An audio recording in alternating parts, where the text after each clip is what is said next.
बिस्मिल्लाहिर्रहमानिर्रहीम। मेरे भाइयों, अगर कोई मुसलमान दाढ़ी शेव करता है, क्या उसका ईमान बाकी है या नहीं?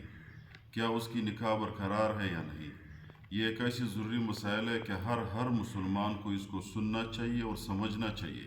आजकल अक्सर मुसलमान दाढ़ी शेव करते हैं तो उसको ये मसाइल उसने नहीं सुने हैं और उसके समझे नहीं है। शेव करो लेकिन कम अज़ कम अक़ीदे को सही रखो। तो ये क्या किस तरह तरतीब है? देखो, 3 मसले बयान करते हैं। क्या इस्लाम में दाढ़ी शेव करना कितना हराम है? एक। दूसरा, क्या जिसने दाढ़ी शेव की है उसकी निकाह बरकरार है या नहीं? दो। तीसरा, जिसने दाढ़ी शेव की और ये कहा कि भाई मेरी ज़बरदस्त खूबसूरत लग रहा हूँ, क्या वो उसने कुफ्र वाला काम किया है या नहीं? बस ये 3 चीज़ें बयान करते हैं। नंबर 1, अगर किसी, देखो, दाढ़ी पूरे अनबिया की सुन्नत है, तमाम अनबिया की बिल इत्तिफाक सुन्नत है। उलमा ने लिखा हुआ है कि भाई ये हर शख्स पे दाढ़ी रखना वाजिब है, जमहूर उलमा के नज़दीक। इस पे कोई शक नहीं, क्योंकि यह अनबिया की सुन्नत है तो ये रखना चाहिए। अगर इस दाढ़ी को कोई बंदा शेव करे तो इसकी क्या निकाह बरकरार है या नहीं? तो एक मसला बयान करते हैं। दाढ़ी रखना मेरे भाइयों मर्द के लिए पैगंबर अलैहिस्सलाम ने, तमाम अनबिया ने मर्द के लिए वाजिब है। क्यों?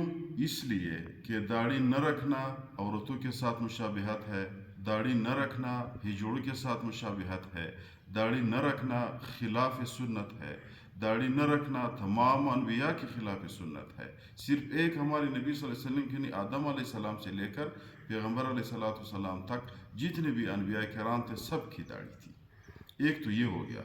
अभी निकाह वाली बात करते हैं। किताब ने लिखा हुआ है, इज़ा कान बितरीक़तिल इस्तिहलाल वल इस्तिग़फ़ार। अगर किसी शख्स ने ये कि दाढ़ी शेव की और फिर उसके बाद उसने कहा यार दाढ़ी तो बहुत बुरे लगते थे, ज़हन उसका ये है, अक़ीदा उसकी ये है कि यार मैं अभी बड़ा ज़बरदस्त खूबसूरत लग रहा हूँ, शीशे में भी देखता है, ये देखो दाढ़ी ठीक नहीं है, दाढ़ी के बगैर बंदा बड़ा खूबसूरत लगता है। अगर इस शख्स का ये अक़ीदा है कि ये दाढ़ी शेव करना हलाल है और इस्तिग़फ़ा पे इस्तिहज़ा करता है दाढ़ी पे, तो कान कुफ्रन लहू, ये इस शख्स के लिए कुफ्र है। इस शख्स के लिए सिद्क़ के दिल से तौबा करनी चाहिए। ऐसी शख्स के लिए तजदीद निकाह करनी चाहिए। ऐसी शख्स के लिए तजदीद ईमान करनी चाहिए। क्यों? इसने शायर इस्लाम में से एक शायर जो दाढ़ी है इसकी इस्तिहज़ा की है और इसको खुदा न खास्ता हलाल समझा है। तो इस शख्स को निकाह भी तजदीद करनी चाहिए और तजदीद ईमान भी करनी चाहिए और सिद्क़ के दिल से तौबा भी करनी चाहिए। एक। दूसरा, अगर कोई शख्स मेरे भाइयों दाढ़ी शेव करता है और उसकी ज़हन में ये है, देखो एक खुलासा बयान करते हैं। खुदा न खास्ता पहले इससे तौबा करनी चाहिए। जब बंदा तौबा करे, क्योंकि तौबा इसलिए करनी चाहिए, कोई बंदा जब दाढ़ी शेव करता है उसके पूरी ज़िंदगी 24 घंटे जो ज़िंदगी है वो गुनाह में मुब्तला है। कैसे गुनाह में मुब्तला है? इस तरह गुनाह में मुब्तला है, अगर वो सजदे में जाता है फिर भी वो गुनाह में मुब्तला है, अगर वो सदका देता है फिर भी वो ऐसे जैसे गुनाह में मुब्तला है। क्यों? वो एलानिया तौर पर दीन के खिलाफ एक काम कर रहा है। एक बंदा मेरे भाइयों खुदा न खास्ता चोरी करता है, वो चुप के करता है। एक बंदा खुदा न खास्ता वो जिना करता है, वो भी चुप के करता है। एक बंदा मेरे भाइयों दाढ़ी काटता है, वो तो सब लोगों को सामने नजर आता है।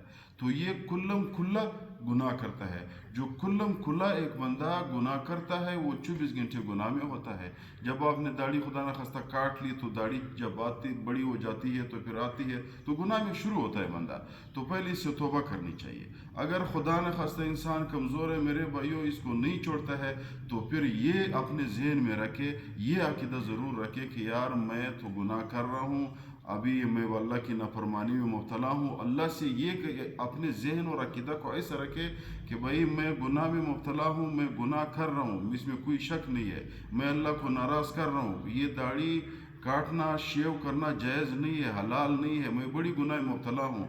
جب یہ عقیدہ بندہ رکھے تو اس شخص کی نکاح بھی برقرار ہے، یہ شخص مسلمان بھی ہے، اس شخص کے لیے سب احکام اسلام وہ ہے۔ کیوں؟ وہ ایک بندہ گناہ کر رہا ہے اور گناہ کی اقرار بھی کرتا ہے، وہ والا شخص جو ہے وہ بڑا خطرے میں ہے، جو گناہ شیشے میں بھی دیکھتا ہے اور کہتا ہے یار داڑھی تو بس ٹھیک ہے کاٹتے ہیں تو کوئی بات نہیں، سب لوگ کرتے ہیں۔ اس طرح باتیں نہیں کرنی چاہیے۔ جب آپ کا عقیدہ یہ رکھے یار میں گناہ میں مبتلا ہوں، تو پھر اس شخص کی نکاح بھی برقرار ہے اور وہ تجدید ایمان بھی نہیں کرنی چاہیے شخص کو۔